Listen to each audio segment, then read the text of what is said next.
Coming. Damn it.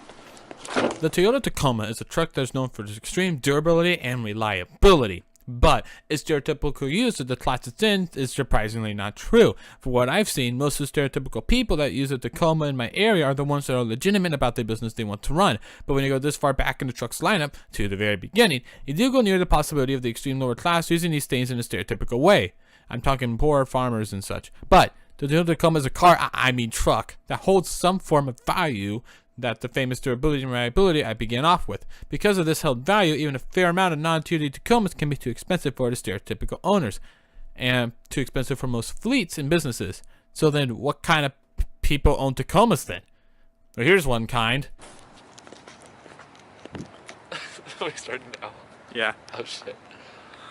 Hey, I'm Krista Schmidt, and this is my Toyota Tacoma 1995. Ooh, the punky. The path of how the truck led to this owner is a simple story. It's a hand-me-down. His grandfather bought the truck, barely drove, and gave it to his son, and his son, after some time went on, gave it to his son. And that's Krister. Hey. Because of this, Krister's view on the vehicle is a simple one. It's a piece of crap. Oh, what shit do I have in here? Moorpark College ticket. That fell out.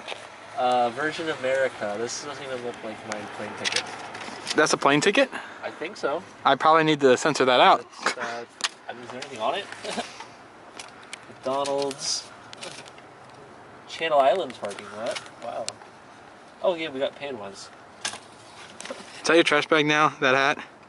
Maybe. I think I wore that on New Year's. Like downtown LA. I don't even remember what that's for. And then there's this thing. Oh, that was back from Borderline. From that last punk show I saw there.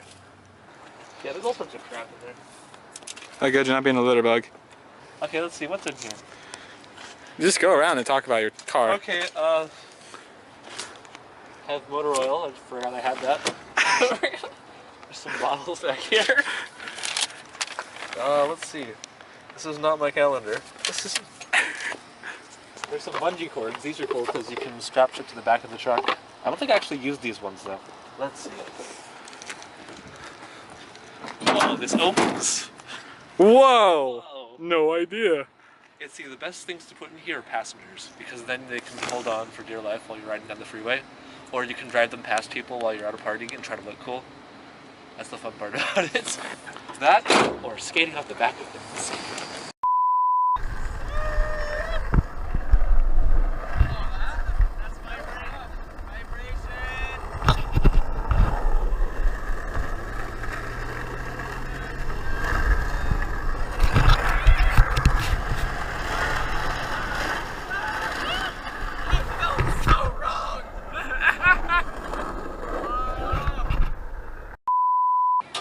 This opens, and the lock is broken from the outside because I used to lock myself out, so I just broke off the lock. Actually, no, I think Blake broke off the lock. So that's okay. All you bitches with power locks, you gotta have a fucking That's a lock? analog, not power lock. Windows shit. Well, these aren't power locks either. There's no power windows and there's no power locks.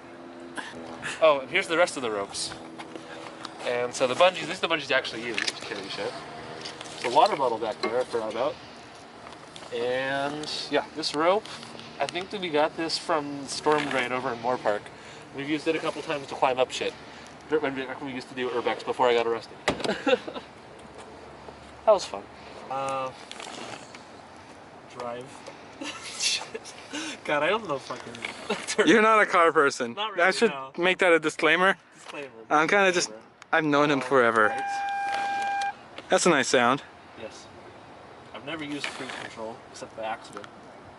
I use it all the time in my car. Oh, you have to show me how to use that. You don't know how to use cruise... Okay. I mean... To be fair, he didn't know how to use the bottom mileage reader for when he fills up the tank. He didn't even know how to use that, so I just showed him off camera. Yeah. So he doesn't know much. Let's see. A couple of lights, because the tail lights go out all the time. That's about it. That's this car. The windshield wipers are ass. You can fit 3 people in here. Not legally, but it's fun. Yeah, I've done that. It's not fun. But you can do it. That is not a seat. It's the best seat. I don't know what you're talking about. So yeah. Oh, and you have to have a key to unlock that, which is a bitch. Because sometimes, like, you leave the key in the car and you're just like going back and forth, and then you leave your big key in your bag, and then you like, it's really kind of a bitch to dig through a bag.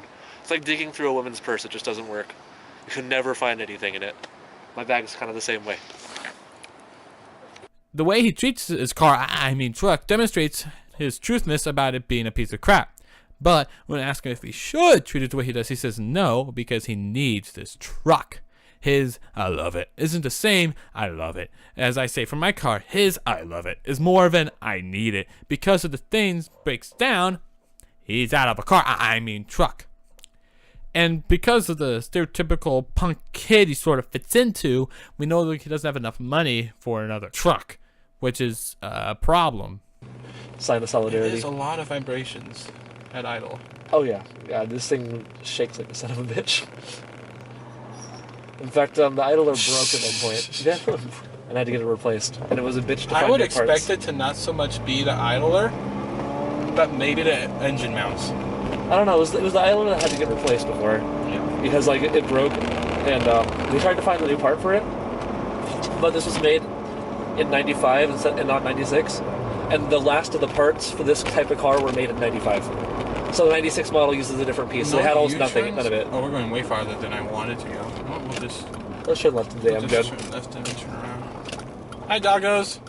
The ride is soft, like it should be, and the steering is a little off, like you would expect for something from 1995 and it's gotten so old. The brakes are oddly firm, and the engine is good enough for merging onto your freeway.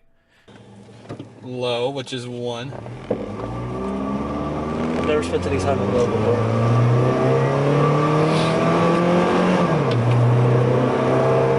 This is how you shift an automatic. There you go.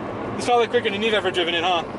Yeah, well, yeah, that's about as fast of a startup as I think this car's ever done. Okay. I usually get up like to 90 on the freeway though. Yeah, you shouldn't say that on video. I'll censor it out for you. You can say, yeah, I put it there. Okay. I'm not showing my parents this. I'm not showing. It's a little surprising, yet understanding. It doesn't want to go. The pedal feels uncomfortable when you push it down, almost saying, hey, this isn't a sports trim, what are you doing? No, please don't, fine, I'll give the engine some more fuel, but please don't ask again. But it's compliant nonetheless and will do as it's told. It'll take some beating, it'll take the mileage being thrown at it because it's a Toyota. They're durable and reliable. But what the stereotypical owner of these things need to learn is that it's not a car, it's a truck.